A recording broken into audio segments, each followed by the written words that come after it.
ওরা হচ্ছে 250 টাকার পণ্য এখন 300 টাকা হয়েছে বলে ওরা একটা মুছে দিয়ে সেটাকে হচ্ছে 300 টাকা লিখে রেখেছে হাত দিয়ে, নিজে কলম দিয়ে লিখেছে।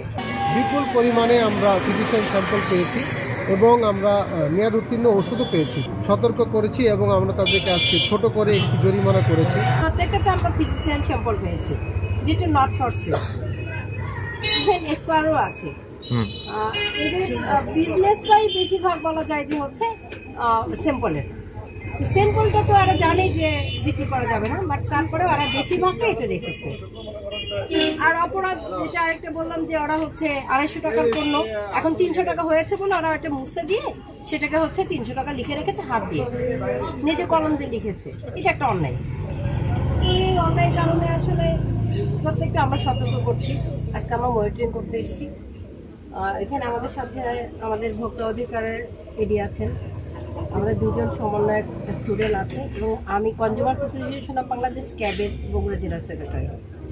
কোম্পানি অর্ডার নিয়ে আপনাকে মাল দিচ্ছে, খান মার্কেট থেকে কিনে নিয়ে আসছে না, কোম্পানি এগুলো মাল দিছিল, মানে কিনছিলাম তো।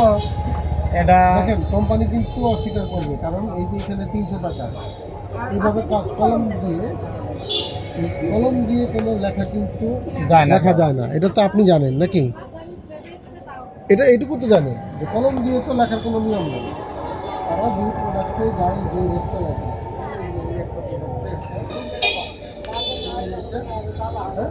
এই যে দেখেন এখানে একটা ব্যাচ নাম্বার আছে, এই ব্যাচ নাম্বারের যতগুলো আইটেম বের হয় সেই রেটের উপরে সরকারকে ভ্যাট ট্যাক্স দেওয়া হয়। কথা ঠিক, তাহলে আপনি আমাকে বলেন এটা থেকে কলম দিয়ে লিখলো এই ব্যাচ নাম্বারের ওষুধটা যেই রেটে ছিল এই রেটে কিন্তু তারা সরকারকে ভ্যাট ট্যাক্স দিচ্ছে। এইটার কিন্তু দাম বাড়ানোর কোনো সুযোগ নেই, এবং সরকার কিন্তু এই রেটের উপরে তারা ভ্যাট ট্যাক্স অলরেডি দেওয়া কমপ্লিট।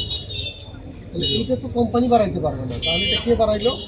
হয় কোম্পানির হাত থেকে চলে যাওয়ার পর যে কোনো মার্কেটে বা আপনার কাছে যে লোকটা আসে কোম্পানির লোক, সেই লোক হয়তো মার্কেটে তোমার ঘাটতি আছে, এই মালের হয়তো চাহিদা আছে কিন্তু মাল অ্যাভেলেবল নেই, এটাও হতে পারে। সে এই কাজটা করে ফেলছে, অথবা আপনি করছেন। আপনি তাহলে আপনার বক্তব্য হচ্ছে আপনি এগুলো কিনে নিয়ে আসেন না। পাশের যে দুজন দোকানদার ছিল তারা কিন্তু স্বীকার করেছে যে তারা এগুলো কিনে নিয়ে আসে। আপনি কিন্তু স্বীকার করলেন না যে আপনি কিনে নিয়ে আসেন। আপনি বললেন এগুলো আপনি কোনো চিকিৎসক হিসেবে আপনাকে হয়তো জানা মতে কোম্পানি দেয়। বললাম সেদিকে আমি ফুল টাইম তো জব করি না, থাকি না। মানে আপনি ফুল টাইম থাকেন না, আপনার অবসরে হয়তো তারা কিনে নিয়ে আসতে পারে আর কি। আমার দোকানের মালিক আপনি তো নাকি? হ্যাঁ, দোকানের মালিক আমি। দোকানের মালিক হলে তো আপনার অবসরে তো কিনে আনার এটা ইয়া হয়, আমার আছে, আমার ছেলে আছে। আজকে আমরা উপজেলা হেলথ কমপ্লেক্স শেরপুরের আশেপাশের যেই ছোট ছোট ফার্মেসিগুলো আছে সেই ফার্মেসিগুলোতে আজকে মনিটরিংয়ে এসেছিলাম। তো মনিটরিং করে আমরা আজকে দেখতে পেয়েছি যে এই যেই দোকানগুলোতে আসলে কমার্শিয়াল যে ওষুধগুলো বিক্রয় করার কথা তাদের অধিকাংশ ঔষধই এখানে ফিজিশিয়ান স্যাম্পল।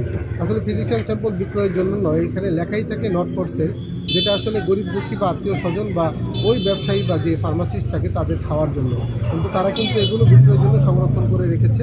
আমরা আজকে এখানে যতগুলো দোকান দেখেছি, যতগুলো ফার্মেসি দেখেছি, প্রত্যেকটা ফার্মেসিতে বিপুল পরিমাণে আমরা ফিজিশিয়ান স্যাম্পল পেয়েছি এবং আমরা মেয়াদ উত্তীর্ণ ওষুধও পেয়েছি। তো আমরা আজকে তাদেরকে প্রাথমিকভাবে সতর্ক করেছি এবং আমরা তাদেরকে আজকে ছোট করে একটি জরিমানা করেছি।